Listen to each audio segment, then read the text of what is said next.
جدا، وراح يكون أجمل غريق في هذه البطولة. كرة طويلة وإلى الأمام، محاولة بتصل إلى تيفيز في الجهة اليمنى إلى ليونيل ميسي. ميسي يحاول يلعب للكرة، يا سلام، الله! وقف يا تاريخ، وقف يا تاريخ، سجل يا تاريخ، افرغ صفحاتك يا تاريخ، فهنا من سيعيد كتابة التاريخ من جديد.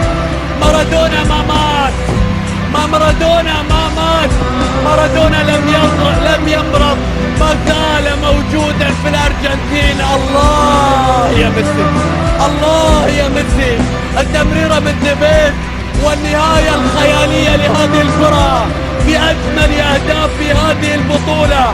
والله لو كنت رئيسا لاتحاد كوبا أمريكا لتملكته جائزة أفضل هدف في هذه البطولة في هذه اللحظة. الله يا ميسي، كبير يا ميسي، مارادونا القادم، الأسطورة.